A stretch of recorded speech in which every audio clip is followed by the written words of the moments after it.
Yeah, pretty much. I mean, you've got this 3-point storm that you just talked about. So what happens here and why it's such a problem is that we have an acute diesel supplies in the Northeast.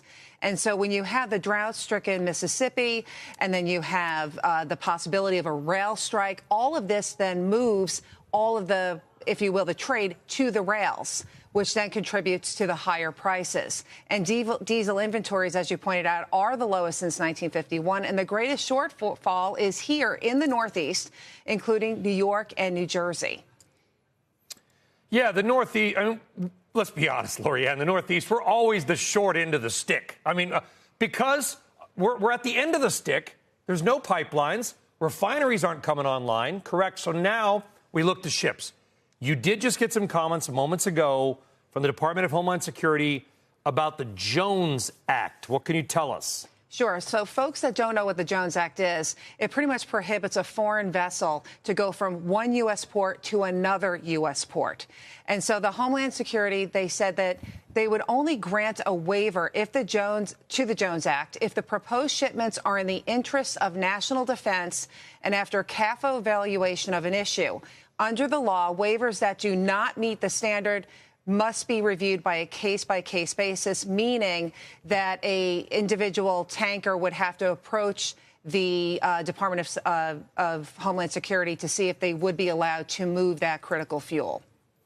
Yeah, that would be an interesting development if that Jones Act, which a lot of people call outdated, but then we also still need a U.S. maritime industry. Lorianne LaRocco, thank you very much. Important story here. All right, let's now turn to Tom Kloza for what this might mean for the consumer and the markets. Tom, is it possible certain parts or, distributors run out of diesel? It's possible, but I think the fact that we've got this warning signal this month or at the end of October and beginning of November, I think it helps. There's tremendous profit motive out there to get refineries back in gear and running. And October, as we mentioned weeks ago, had the most refinery maintenance in the United States probably in a number of years. So we've got a chance this month. And I would suggest that if we don't, we may see some Jones Act waivers next month in December, because once you get to December and January, there's really no difference between the molecules in heating oil and diesel. And then you might be sending a lot of diesel to be burning up in the chimneys of homeowners in New England. And they're already paying $6 a gallon. A lot of our viewers and listeners have heard of the Jones Act. Lorianne did a good job of explaining it. But what they may not understand, and please, if this is wrong, say, hey, Sully, you're wrong.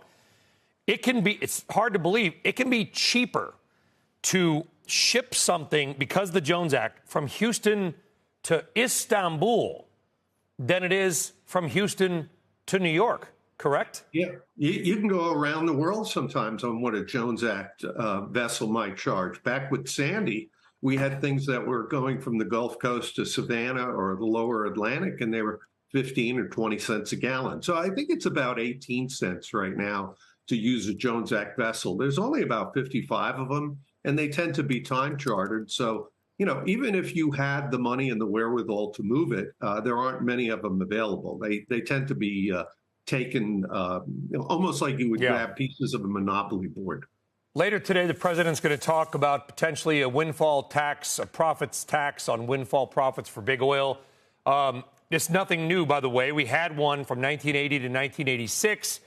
That led to lower U.S. production, actually increased imports. So Congress eventually scrapped it because imported oil didn't pay the tax. So people were just importing more, producing less. There were calls in 2006, again, by some members of Congress now. And this law has been around, or at least a proposal, for about a year. So there's probably not a lot new here. Obviously, the election's in a week, Tom. You can muddle it up with the politics all you want. Would it work?